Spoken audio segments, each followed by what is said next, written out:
Page 54, 55, and 56. 1 to 10. It's chapter 20. Mom always had this habit of asking me how something felt on a scale of 1 to 10. It started after I had my jaw surgery, when I couldn't talk because my mouth was wired shut. They had taken a piece of bone from my hip bone to insert into my chin to make it look more normal. So I was hurting a lot in a lot of different places. Mom would point to one of my bandages and I would hold up my fingers to show her how much it was hurting. 1 meant a little bit. 10 meant so much. Then she would tell the doctor when he made his rounds what needed adjusting or things like that.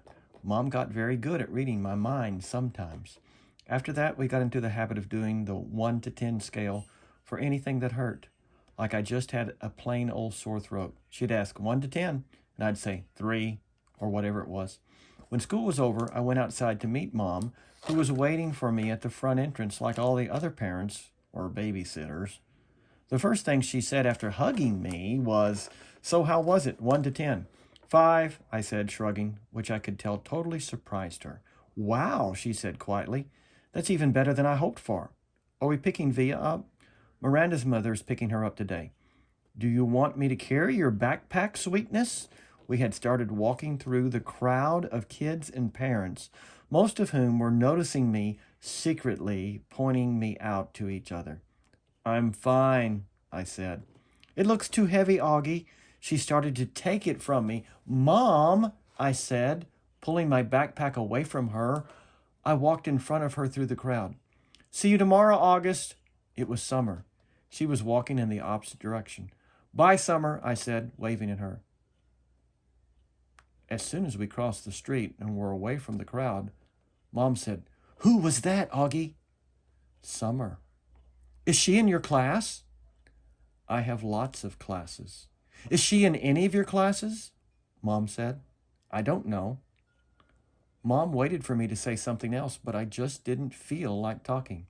So it went okay, said Mom. I could tell she had a million questions she wanted to ask me. Everyone was nice. Did you like your teachers? Yeah. How about those kids you met last week? Were they nice? Fine.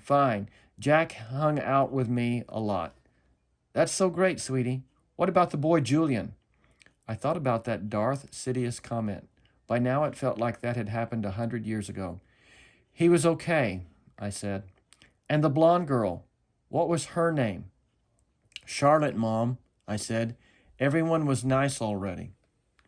Okay, Mom answered. I honestly don't know why I was kind of mad at Mom, but I was. We crossed Amsfort Avenue, and she didn't say anything else until we turned onto our block. So, Mom said, how did you meet Summer if she wasn't in any of your classes? We sat together at lunch, I said. I had started kicking a rock between my feet like it was a soccer ball, chasing it back and forth across the sidewalk. She seems very nice. Yeah, she is. She's very pretty, Mom said. Yeah, I know, I answered. We're kind of like Beauty and the Beast. I didn't wait to see Mom's reaction. I just started running down the sidewalk after the rock, which I had kicked as hard as I could in front of me.